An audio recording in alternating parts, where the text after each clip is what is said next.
Agora nós vamos abrir a palavra do Senhor em Apocalipse, capítulo 2, versículos 4 e 5. Pode sentar. Apocalipse 2, versículo 4 e 5. Apocalipse, capítulo 2, versículo 4 e 5. Está projetado aqui. A versão que a gente vai usar aqui é a NVI. E diz assim: no entanto, contra você eu tenho isto: você abandonou o seu primeiro amor.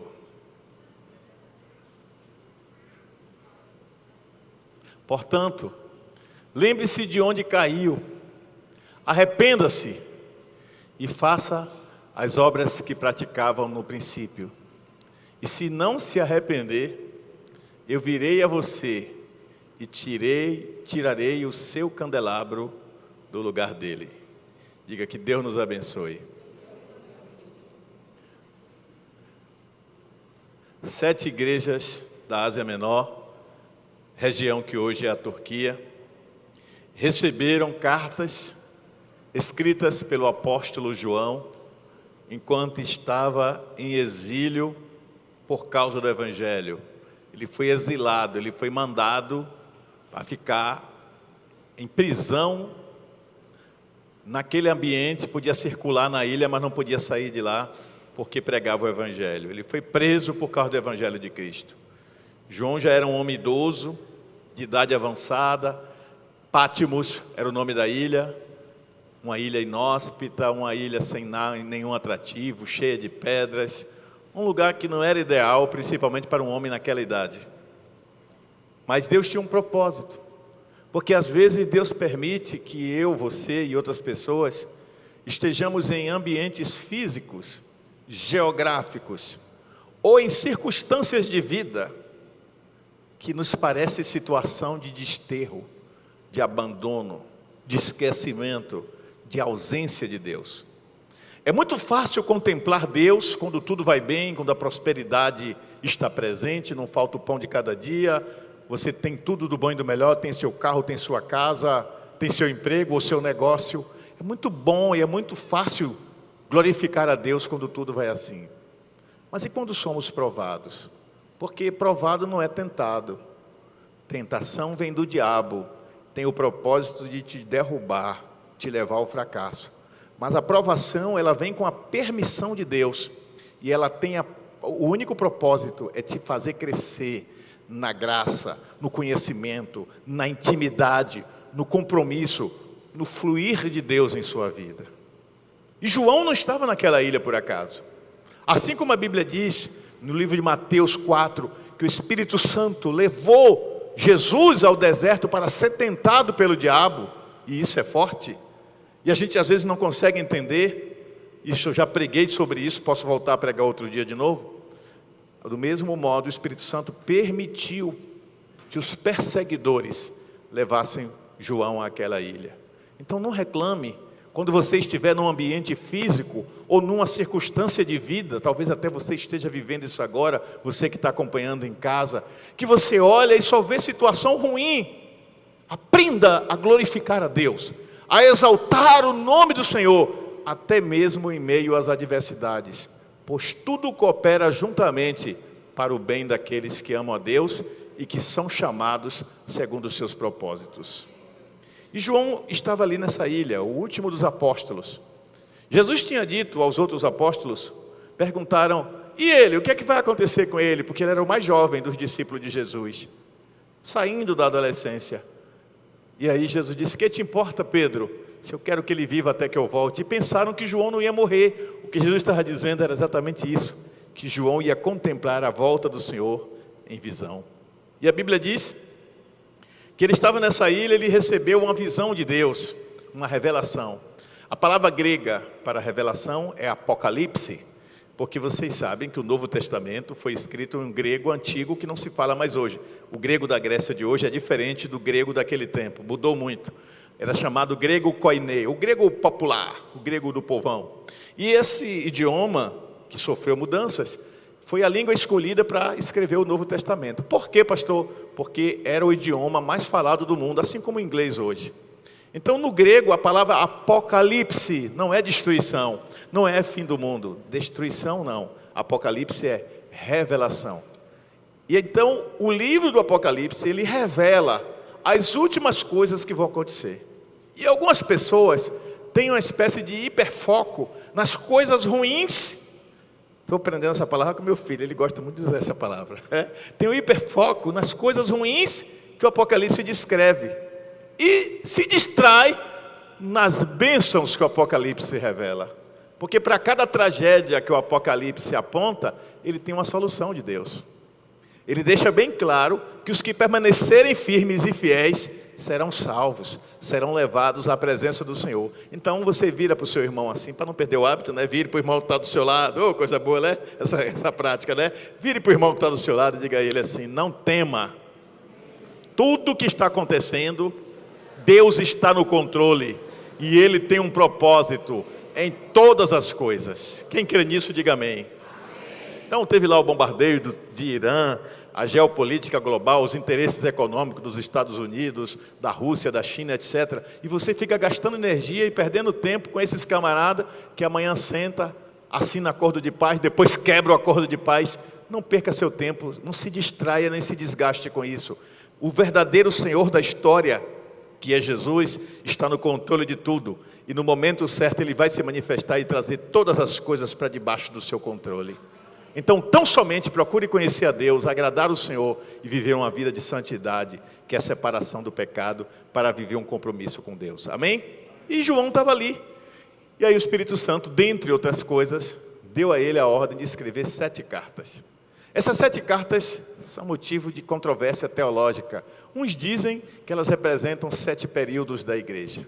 Outros dizem que elas representam 7 tipos de igreja que existiram ao longo da história. E outros afirmam que ela representa 7 igrejas contemporâneas, 7 tipos de igreja que existem hoje. E há os que afirmem, e eu sou um deles, que ela não se refere apenas a uma igreja instituição, mas ela se refere a cristãos. Então você muitas vezes perde tempo demais observando o seu irmão nas coisas que ele supostamente está vivendo distante do propósito da palavra de Deus, quando você deveria olhar para a sua própria vida. Você deveria se tornar a mudança que você quer ver no outro. Você deveria se transformar no modelo que você quer para este mundo. Ou seja, quem tem que buscar ser exemplo é você. Acho que quando a gente perde tempo, Evalnaldo, não sei não, aquele Evalnaldo é uma vergonha, meu Deus, aquele irmão é vergonha. Júnior, misericórdia, aquele irmão é vergonha, aquele irmão não tem fé não, ali não é nem crente. Todos nós, incluindo a mim, em algum momento, já julgamos o irmão. Todos, sem exceção. Porque somos humanos. Então nós precisamos ser vigilantes, para que isso não se torne uma prática, para que isso no máximo seja uma exceção e se possível não aconteça nunca mais. Porque quando olhamos para o outro e vemos o outro como nosso espelho, olhamos para o outro com compaixão, porque eu estou vendo nele um reflexo do que eu fui, do que eu sou e ninguém sabe, ou do que eu poderei ser. Então a vida do outro deve servir de motivação para a intercessão, para a busca do Espírito Santo, para uma vida de intimidade com o Senhor, para uma vida no Espírito, para uma vida na palavra. Por que vida na palavra? Porque Jesus Cristo disse: as minhas palavras são espírito e vida. Significa que quando a palavra de Deus penetra em nós, ela promove mudança e transformação. Ela muda realidades. Ela não muda só visão. Ela não muda só o entendimento cognitivo, intelectual. Ela muda muito mais do que isso. Ela muda o ser. Ela produz a verdadeira metanoia, que é a palavra grega usada para arrependimento. Porque o que é metanoia? É uma mudança do ser pessoal. É como se você transformasse óleo em água, ou água em vinho, em uma coisa totalmente diferente. E é este processo que o Espírito Santo quer fazer em mim e em você. E isso só ocorre à medida que o buscamos com inteireza e mergulhamos neste oceano espiritual da presença de Deus. Eu posso ouvir um amém? Amém. Glória a Deus. Então, a igreja de Éfeso recebe a carta, como outras igrejas também. Pérgamo, Tiatira, Sardes, mas eu vou me prender aqui em Éfeso, e eu não vou nem me aprofundar muito. A igreja de Éfeso foi uma igreja de uma importância extraordinária. Lá estava o templo da deusa Diana, a famosa Diana dos Efésios. Um templo tão grandioso que era considerado uma das 7 maravilhas arquitetônicas do mundo antigo. Deus te abençoe, seu galardão está garantido no céu. Fez por interesse, viu, gente? Só para garantir o galardão. Foi por amor, não. É brincadeira.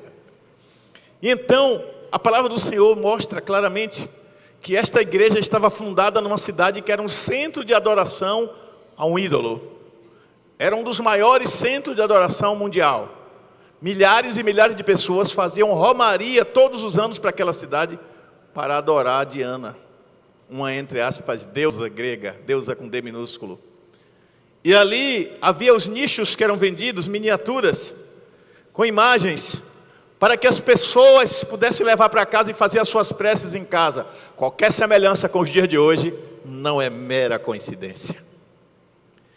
Então Paulo começa a pregar e mostrar que a idolatria fere o coração de Deus, que a idolatria é contrária à verdadeira adoração que deve ser somente ao Deus vivo. Paulo, com ousadia e com intrepidez, começa a denunciar o pecado da idolatria. Mas aqueles que lucravam com a venda das imagens e dos nichos são tomados de ódio e os denunciam. Está em Atos dos Apóstolos. Mas ainda assim, Paulo deixou ali uma igreja fundada, uma igreja estabelecida. E um estudo minucioso do livro de Efésios e do livro de Atos e da própria história da igreja vai nos revelar que a igreja de Éfeso, ela tinha uma característica excelente, que é uma característica que está presente em muitas denominações. Ela era uma igreja da palavra. Era uma igreja que tinha um temor muito grande pelo que está escrito na palavra. Era uma igreja muito preocupada com aquilo que a gente chama em teologia de ortodoxia, que nada mais é do que a doutrina reta, correta, de acordo com o que está na Bíblia. Era uma igreja doutrinariamente sólida, doutrinariamente forte, doutrinariamente inflexível. Era uma igreja que resistia a Satanás pela palavra. Mas o Senhor começa dizendo assim, olha só como o Senhor começa aqui, ele diz, tenho porém contra ti. Ele faz uma série de elogios, diga misericórdia, será que está falando de mim? Faz uma série de elogios, você é um crente fiel, quando alguém começa a me elogiar muito, eu fico esperando, o mais vai vir a qualquer momento, eu estou esperando o mais. Pastor, eu gosto muito do Senhor, o tom de voz já denuncia, né? Eu estou esperando o mais, mas, quando alguém começa a falar assim, não fica na expectativa do mais, mas tenho porém contra ti uma coisa, abandonaste, deixaste o teu primeiro amor, diga misericórdia. Lembra-te, pois, de onde caíste, arrepende-te e pratica as primeiras obras. Se essa igreja era firme na ortodoxia, ela era fraca na ortopatia. Patia é sentimento. Todas as vezes que você vê essa palavra patia, significa sentimento. Por exemplo, simpatia, sentimento bom. Antipatia, não precisa nem dizer. Antipatia é o sentimento ruim. Empatia, sentir o que o outro sente. Né, Eliane? Que gosta tanto dessa palavra. Então, ortopatia tinha a ver com o sentimento correto que temos que ter para com Deus. O afeto, a dedicação, a entrega, o derramar diante de Deus. E está faltando isso em muitas igrejas, que são igrejas de Deus. Presta atenção, são igrejas de Deus. São igrejas sérias, são igrejas que pregam a sã doutrina, mas que não tem mais o fogo, não tem mais a paixão, não são mais arrebatadas e tomadas por aquele amor incondicional, incontrolável, de anunciar esse Jesus a tempo e fora de tempo a todos os possíveis. Eu estava ouvindo hoje com minha mãe, ela gosta desse tipo de vídeo, o testemunho de um cantor evangélico que abandonou a banda mundana que ele tocava e ele se converteu a Jesus e a vida dele financeiramente foi para baixo, para o buraco, e ele começou a ser humilhado e maltratado e criticado por muita gente. Aí ele disse que um dia ele estava num lugar e um bobo se aproximou dele. Ele disse, porque o mundo está cheio de gente boba, que dia de domingo podia estar assistindo televisão, assistindo Netflix, vendo seu time de futebol ganhar nos pênaltis e se classificar para a final do campeonato. Podia estar fazendo tudo isso. Mas esse tipo de gente boba, e ele fala ironicamente, sai dia de domingo para ir em hospital, para ir para a rua, dia de sábado, evangelizar, falar desse Jesus maravilhoso, porque essas pessoas têm um fogo tão grande dentro de si, que elas não conseguem mais calar a boca. Eu lamento informar que esse fogo está se apagando em muitos corações. São pessoas de Deus, eu vou insistir, que amam Jesus de verdade. São pessoas que conhecem a palavra, que amam a palavra.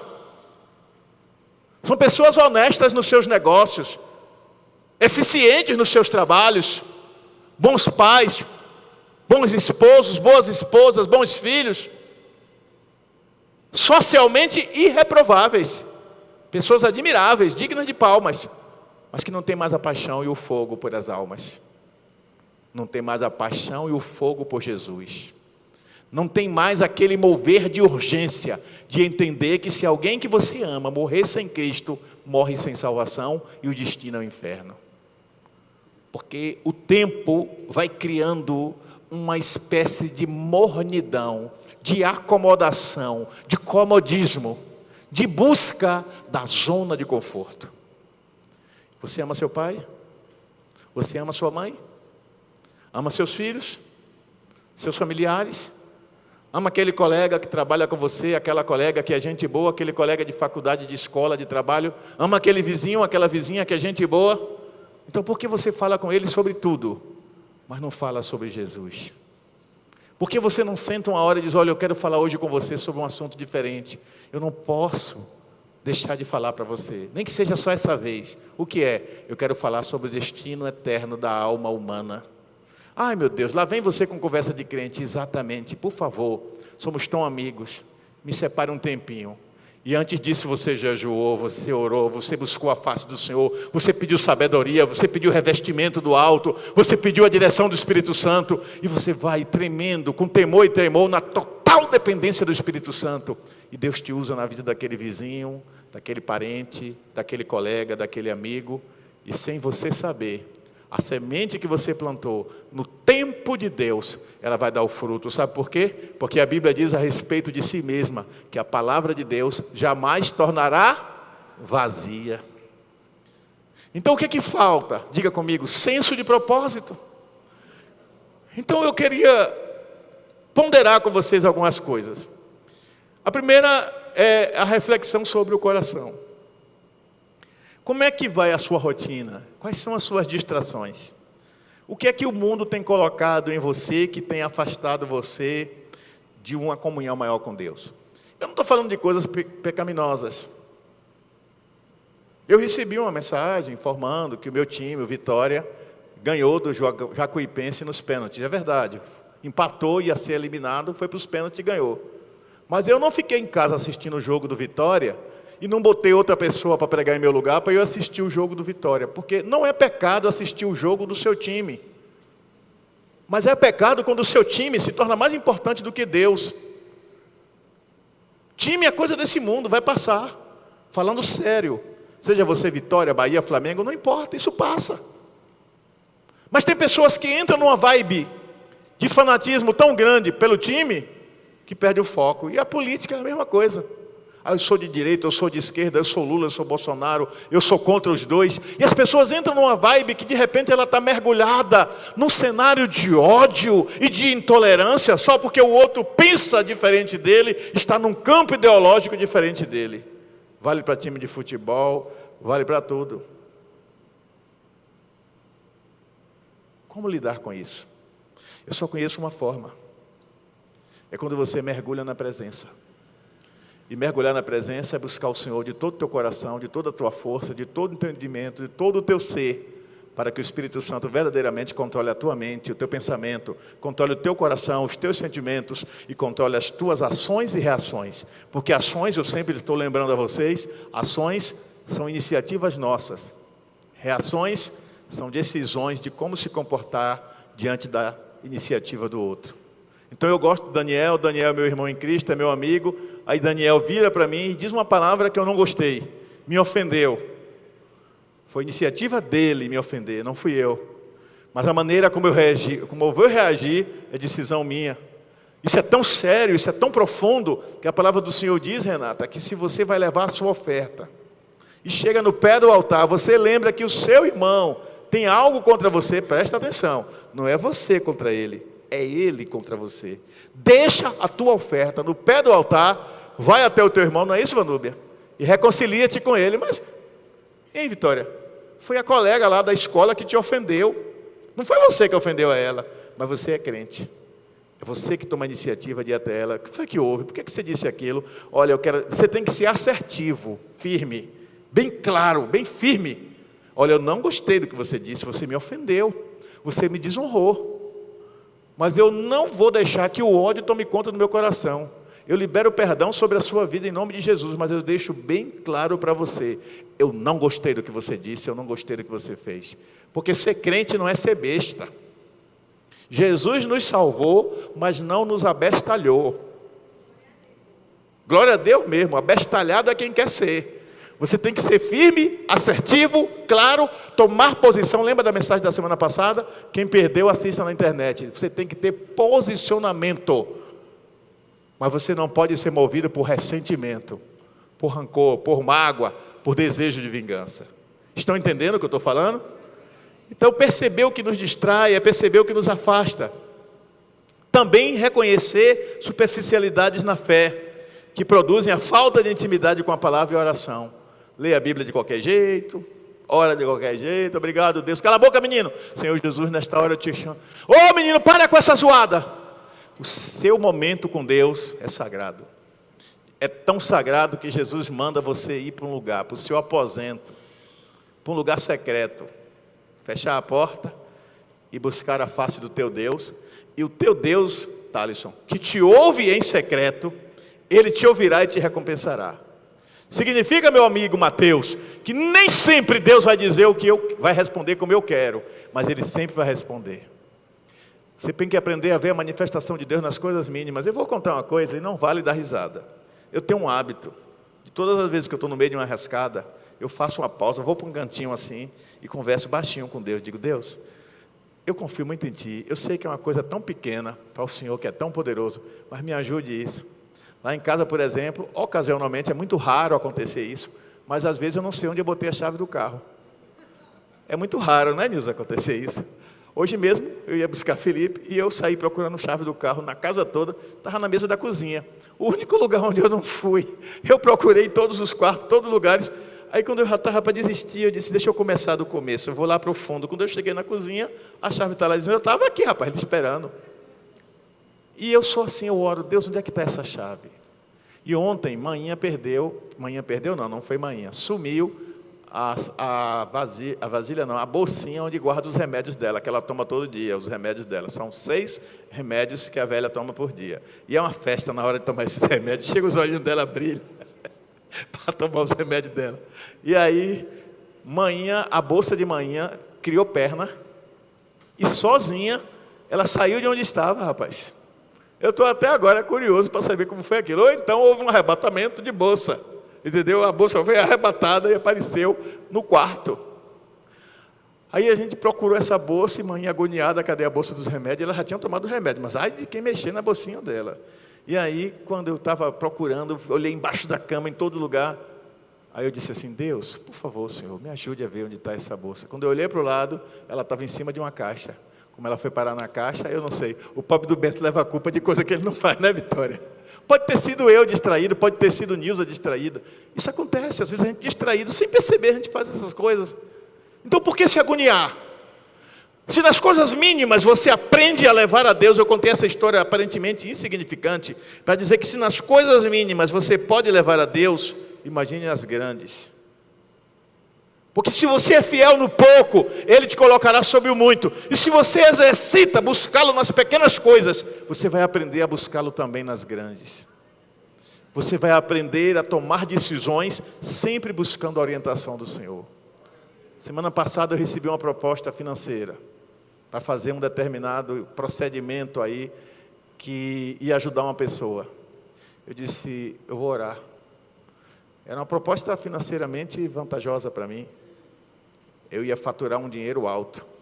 Não tinha nada de ilegal, mas tinha fatores éticos envolvidos. Aí eu conversei com minha esposa, conversei com meu filho, orei, coração trancou, eu disse, não vou aceitar. Se eu aceitasse, não estaria cometendo nenhum crime, mas eticamente mexia comigo, mexia com meus princípios, mexia com meus valores. Porque todas as coisas são lícitas, mas nem todas as coisas convêm. Todas as coisas são lícitas, mas eu não me deixarei dominar por nenhuma delas. Quando você não quer viver uma fé superficial, você até recebe o nome de besta, mas prefira ser besta e ir para o céu do que ser sabido e ir para o inferno. Dentro desse primeiro tópico, reflexão sobre como está o seu coração, lembre-se que o seu coração, como diz a Bíblia, ele é enganoso. Diga, meu coração é enganoso. Não se deixe guiar pelo coração. Há uma tendência hoje de dizer assim, não, se o seu coração está pedindo, faça. Não, nem tudo que o seu coração pede, você deve fazer. Porque muitas vezes o que o coração pede é só para satisfazer a carne, é só para satisfazer o ego, a vaidade. E aí você se torna escravo das inclinações carnais do seu coração. Então, desse ponto de reflexão sobre o coração, você pode também identificar se o envolvimento que você tem na igreja é apenas uma coisa externa ou é fruto de uma transformação interna. Eu vou lhe dar um exemplo. Eu vi um vídeo esses dias que me fez pensar muito. A pessoa disse assim, olha, se você chegar na casa de uma amiga, uma mulher, viu, falando, e você perceber que ela não limpa a casa dele direito, você passa a mão discretamente e vê poeira nos móveis. Você olha para os lustres da casa dela, e os lustres estão sujos. Alguém aqui viu esse vídeo, além de mim? Nunca mais ande nessa casa. Aí ela faz uma pausa, você diz assim, muito bem, vou andar na casa de uma pessoa imunda. Ela diz assim, porque você tem um problema.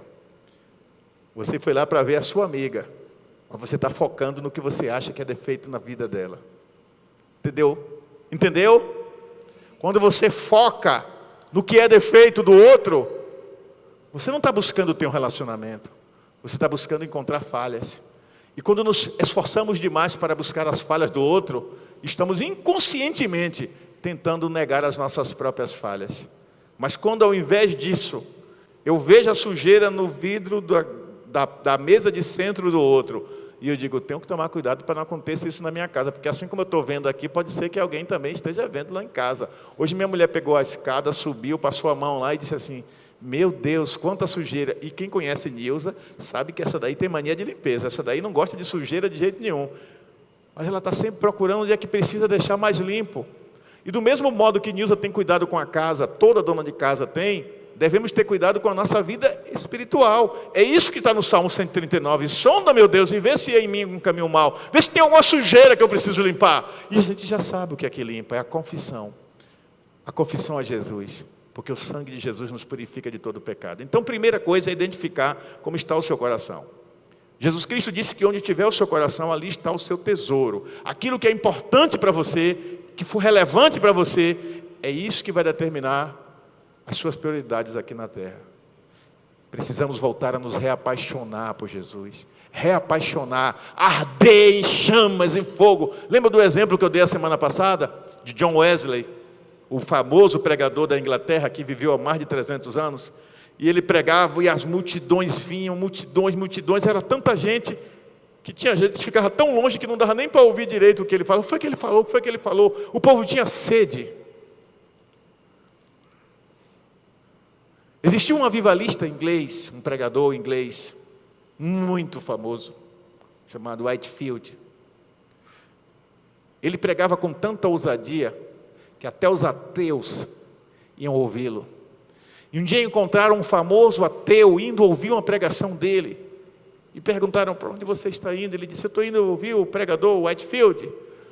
Mas você não é ateu? Ele disse, sou. E por que você vai? Ele disse, eu não creio em Deus, mas ele crê. E ele prega com tanta convicção que dá prazer ouvi-lo. O mundo está precisando de homens e de mulheres que tenham paixão por Jesus de tal forma que as pessoas digam, rapaz, eu não sou crente não, mas se um dia eu for ser crente, eu quero ser igual esse cara aqui. Olha como esse rapaz é apaixonado por Jesus. Diga comigo, Jesus faz com que o fogo, a paixão pelo Senhor e pela sua palavra voltem a arder abundantemente em mim. Segundo ponto, sinais de esfriamento espiritual. Já é uma direção para você identificar se isso está acontecendo na sua vida e não na vida do outro. Primeiro, é que a fé se torna mecânica. E ela se torna mecânica quando não há arrependimento e nenhuma disciplina espiritual diária. A fé mecânica é aquela fé meio artificial, meio ritual. Ela é um ritual. Hoje eu vi um vídeo também interessante, né? A gente faz piada com tudo, mas aqui eu vou tentar tirar o teor religioso disso. Os nossos amigos católicos têm o hábito, quando vê uma imagem, de se benzer. E isso é automático. Aí uma senhora botou um vídeo, ela é católica, ela botou um vídeo dela mesma, dando risada dela mesma, porque ela ia chegando numa garagem e ela viu de longe a imagem da santa, e ela se benzeu. E quando ela chegou perto, era um saco de cimento que estava amarrado e de longe parecia a santa. Então a pessoa faz o ritual da sua religião, o judeu, o muçulmano, o católico e o evangélico. Qual é o ritual do evangélico? O ritual do evangélico está na linguagem e em atitudes padronizadas que fazem parecer que ele é uma pessoa espiritual pela linguagem e pelas atitudes. Amém, abençoado. Glória a Deus, aleluia, Jesus é bom. Deus é bom o tempo todo Deus é bom. Não são frases de efeito que vão revelar o caráter de Cristo em nós. O que vai revelar o caráter de Cristo em nós é a nossa postura diária como filhos do Altíssimo, como filho de Deus, manifestando a glória dele em cada atitude. Diga comigo, em cada atitude. Vocês estão acompanhando o que eu estou falando? Você pensa que não tem gente que lhe inveja, não? Tem. Mas eu não tenho nada, pastor. Esse é o problema. Na sua cabeça você não tem nada. Mas quem tem menos do que você, inveja. Inveja a sua família, inveja o seu emprego, inveja a sua carreira, inveja as formações que você tem, inveja até a sua beleza. Eu percebo quando eu ando por aí, as pessoas me invejam. A gente vê nos olhos, o povo olha assim de cima a baixo, está escrito no rosto, que homem bonito, queria ser assim. Eu não tenho culpa de ter nascido bonito, entendeu? Mas brincadeiras à parte,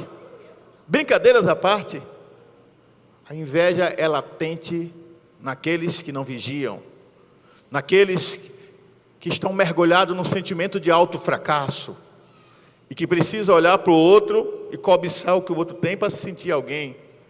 Não se deixe dominar pela inveja, porque ela não está longe dos arraiais evangélicos, ela não está longe da vida dos crentes. O Salmo 37 diz: não te indignes por causa dos pecadores, e nem tenhas inveja dos que praticam a iniquidade. O Salmo 73 também, que eu quero pregar sobre ele qualquer dia desse, sobre Asaf, ele fala exatamente sobre isso. Como sentimentos de inveja, de cobiça, de indignação até com Deus, vem quando, entre aspas, o ímpio, o que não tem o temor do Senhor, que pratica a maldade, prospera. E eu que ando em retidão, pelo menos você acha que anda, eu acho que ando. Você que é correto diante de Deus não prospera. Eu que pago meus impostos, eu que sou um cidadão exemplar, um chefe de família exemplar, eu que sou bom pai, bom marido, boa esposa, eu que sou um bom filho, eu que faço eu, parece uma ambulância na rua. Porque quando você começa a falar muito você está esquecendo de falar que é dele, por ele e para ele, que são todas as coisas, glórias pois a ele eternamente, amém. Dê um aplauso a ele.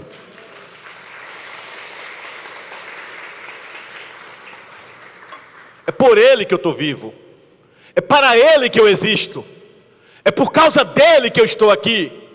E tudo que eu sou, e tudo que eu vier a ser, e tudo que eu fizer, eu vier a fazer, tudo que eu conquistar, é somente dele.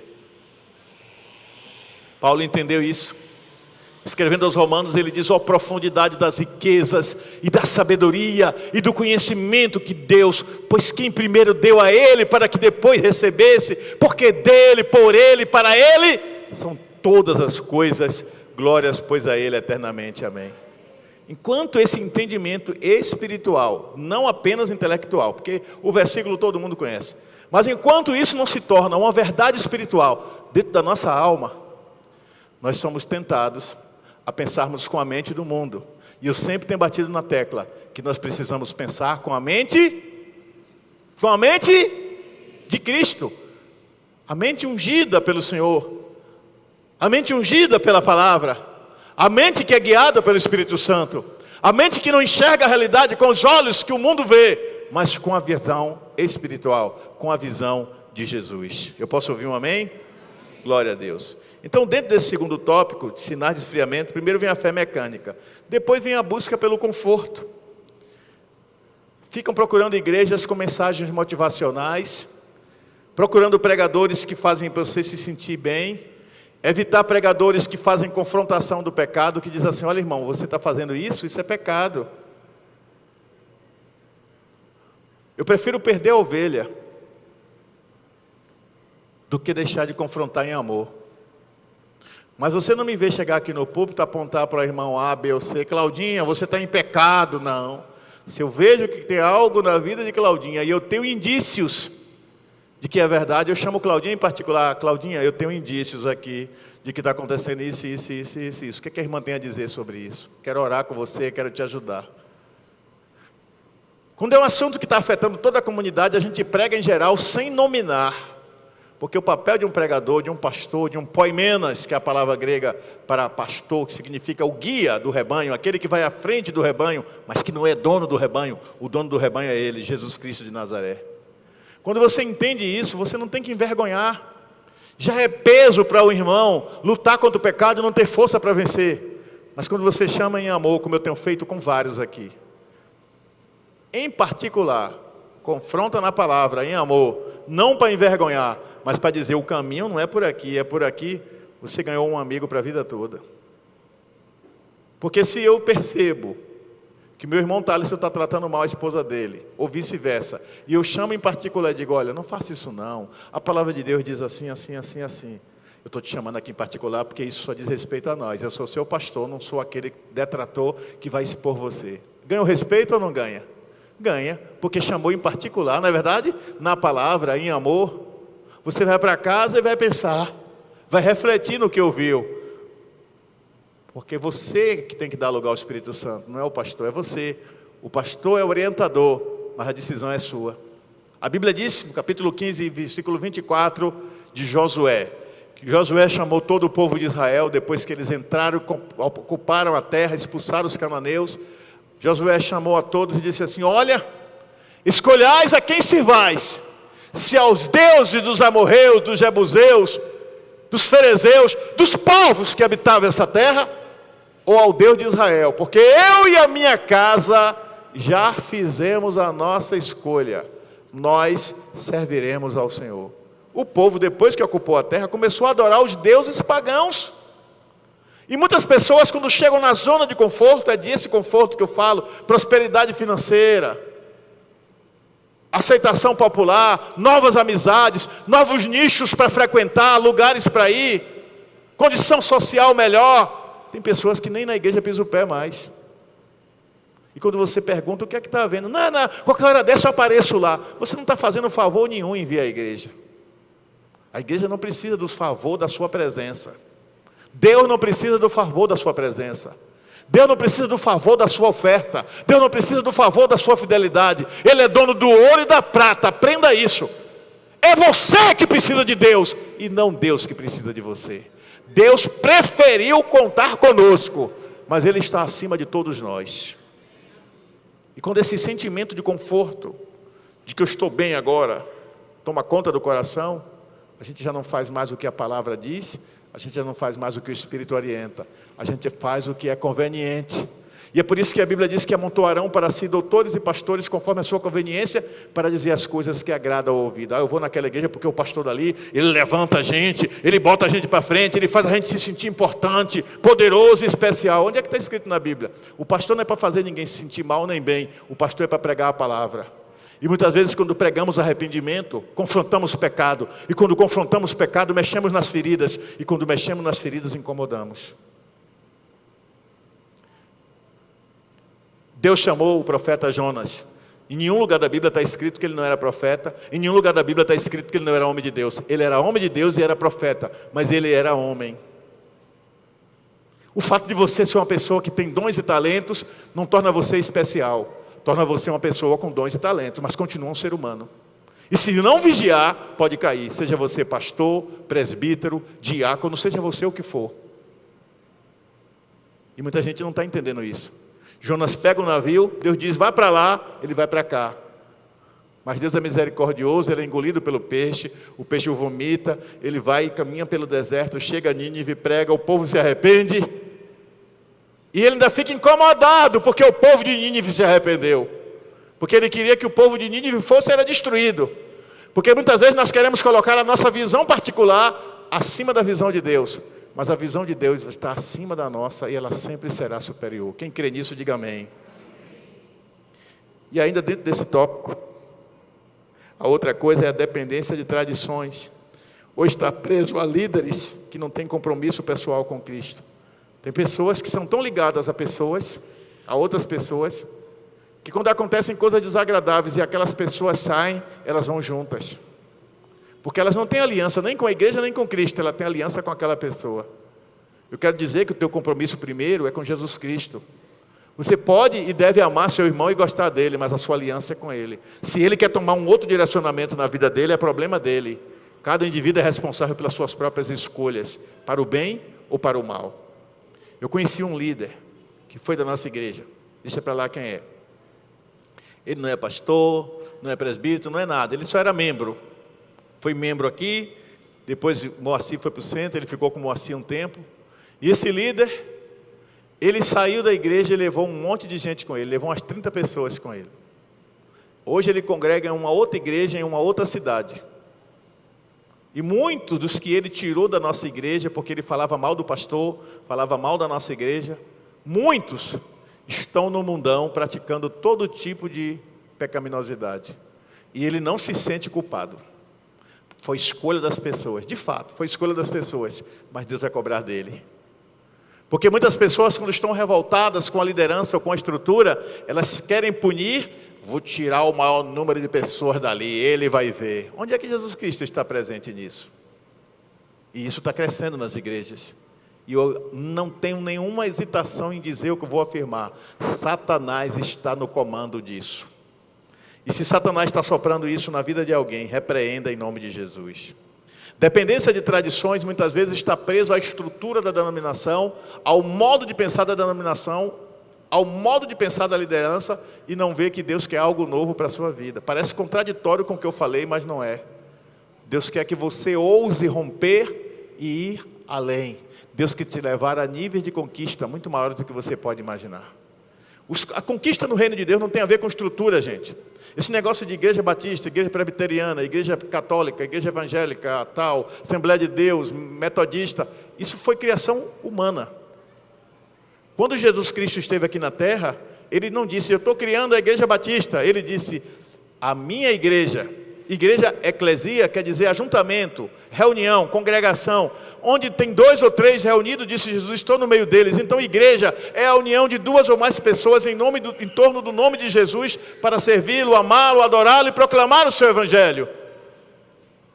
As estruturas foram surgindo por circunstâncias históricas, sociais, culturais, teológicas, mas no fim, quando chegarmos no céu, vamos ter a surpresa de encontrarmos muitas pessoas que nós achávamos que não eram crentes, porque a maneira de pensar deles era diferente. Eu tenho conversado sobre isso com meu filho.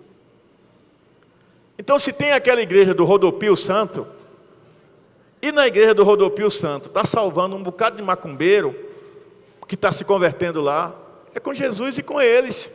Agora eu não tenho que copiar a igreja do Rodopio Santo e trazer para cá para dentro, não.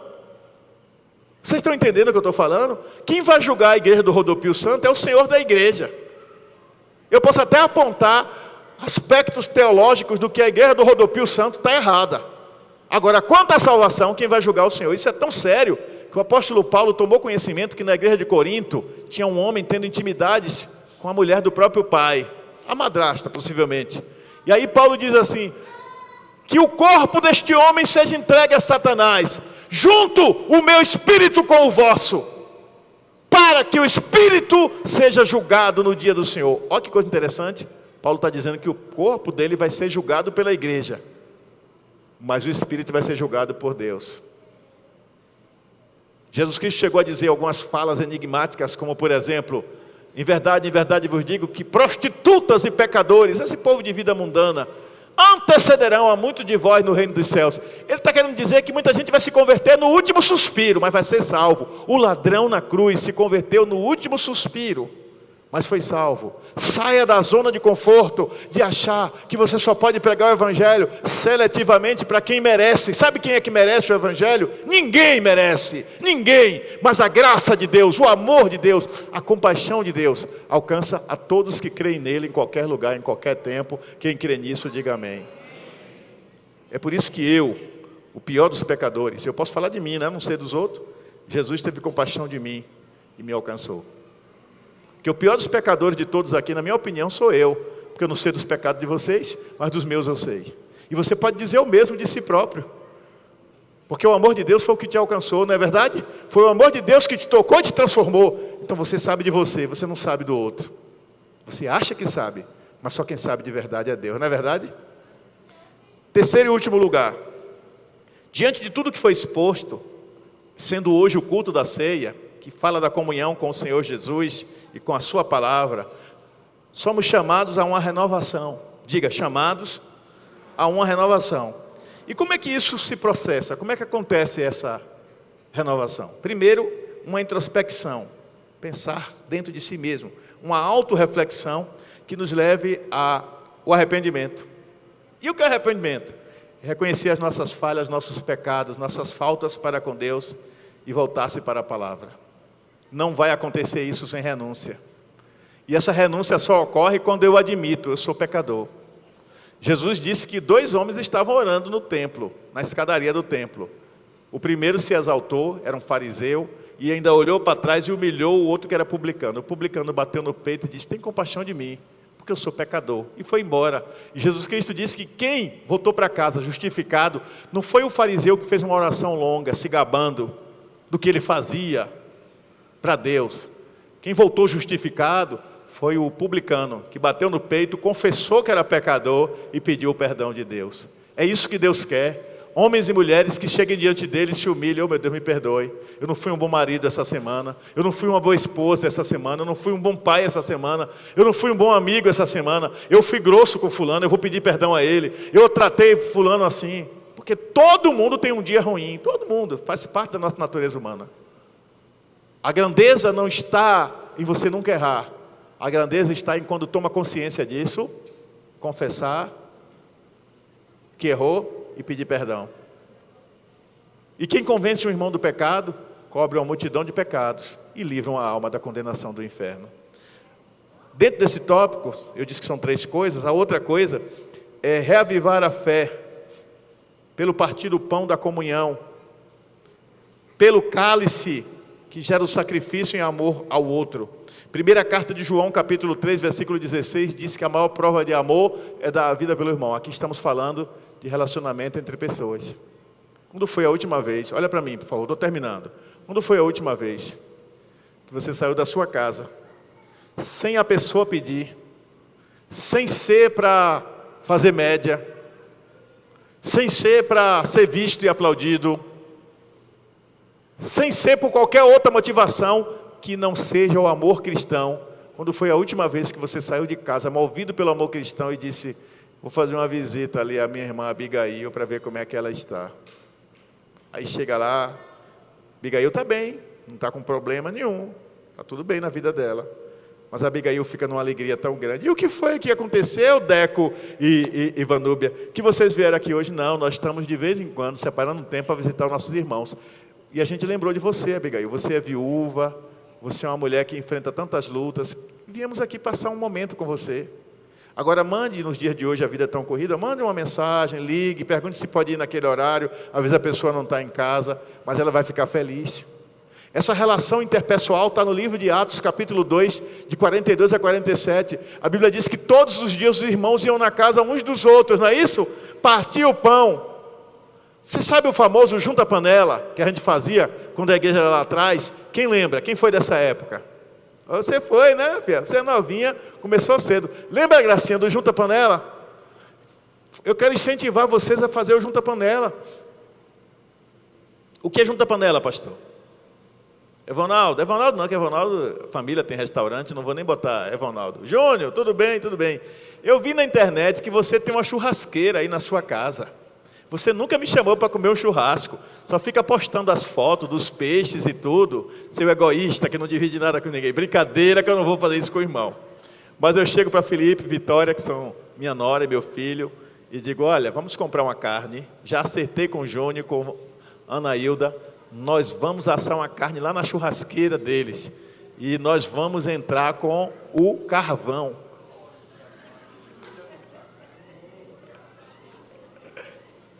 Como falta isso?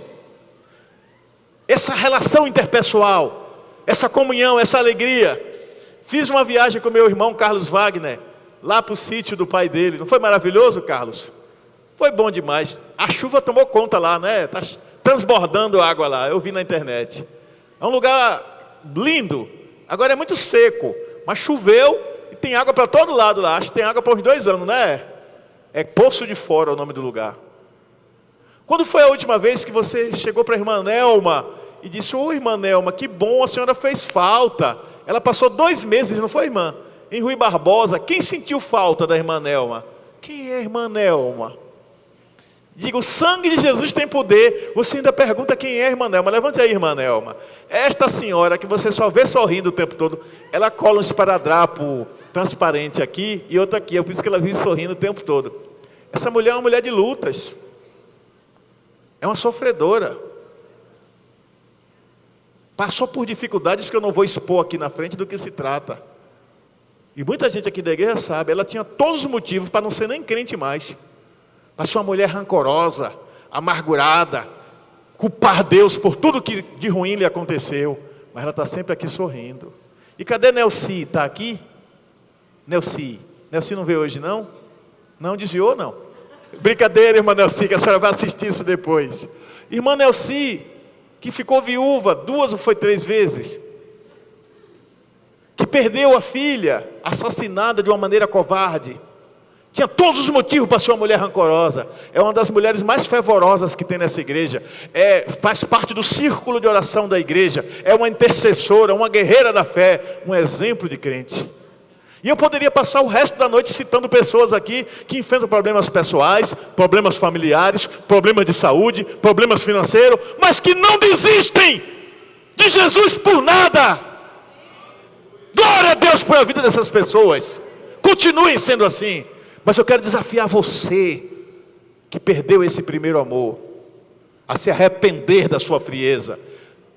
Como eu disse no início, doutrinariamente está correto, mas perdeu a paixão, se acomodou, entrou na zona de conforto. Você foi chamado para falar do amor de Deus. Quem convence o homem do pecado, da justiça e do juízo é o Espírito Santo. Pois eu falei do amor de Deus para um homem, fui fazer uma palestra, onde hoje é o IFE, e eu falei do amor de Deus para esse homem. Ele fechou a cara porque ele disse a mim, na minha cara, não gosto de crente, sou muito feliz na minha religião. Tranquilo. Não ofendi, falei da necessidade de Deus. Meses depois esse homem se suicidou. Essa culpa eu não carrego, porque eu falei do amor de Deus. Você tem que falar do amor de Deus para o seu colega, para o seu amigo, para o seu vizinho, para todos, porque depois que morre acabou, não tem mais jeito. Então hoje quando você sair daqui, você vai falar do amor de Deus, ou pelo WhatsApp, ou por telefone, ou pessoalmente, para alguém. Falar que Jesus veio, morreu e ressuscitou. E que essa pessoa precisa se arrepender dos seus pecados. E aceitar Jesus como Salvador. Pastor, ele vai ficar com raiva de mim. É preferível ele com raiva de você. Mas a mensagem da palavra está dentro dele. Do que ele ficar bem com você. Porque você tem vergonha e medo de proclamar esse Jesus maravilhoso. Concluindo. Vida transformada implica abandonar hábitos mundanos e fortalecer a vigilância espiritual. Não se faz isso sem disciplina. Não é verdade, Daniel? Tem que ter disciplina na vida pessoal. Não é não, Deco? Deco, por exemplo, é uma das pessoas mais disciplinadas que eu conheço. Cheguei aqui para comprar pão, cedinho, está ele chegando aí com o carro dele. Oi, Deco, tá vendo? Não, eu fui pegar um cliente ali, 5h30 da manhã. 5h30 da manhã ele já estava lá, pegando o camarada. Exemplo de disciplina. Mas ele tem a disciplina dele com a palavra, ele tem a disciplina dele com Deus, ele tem a disciplina familiar. Quando você tem disciplina, Deus abençoa você. As pessoas à sua volta não compreendem o seu ritmo. Porque cada pessoa tem o seu ritmo. Mas o seu ritmo precisa estar alinhado com a palavra de Deus. Eu posso ouvir um amém? Então, irmãos, ao sair daqui hoje, para reconstituir o que falamos, lembre-se do despertar, do compreender e do renovar. Despertar os corações adormecidos. Levanta-te e resplandece, diz Isaías capítulo 60, porque já vem se levantando a glória do Senhor. Do compreender que a verdadeira participação está no relacionamento, primeiro com Deus e depois com o seu irmão. Se eu não consigo amar ao meu irmão que eu vejo, quando eu vou amar a Deus que eu não vejo? E a última coisa é que esse renovar de compromisso, ele é diário, através da fé, do amor e da prática constante da palavra. Não adianta amar ao Senhor de língua, só de boca para fora. É preciso amar de verdade, com atitudes que representem a nossa fé. Tem alguém que te feriu? Perdoe. Tem alguém que te magoou? Perdoe. Tem alguém que é uma pedra de tropeço na sua vida? Perdoe e ore por ele. Porque quando você ora por quem te persegue e abençoa quem te amaldiçoa, você está fazendo o papel de um filho de Deus. Pensa nisso e que hoje, dia de ceia, dia de renovar a comunhão com o Senhor, sejamos levados a esse nível de entendimento. Que Deus nos abençoe.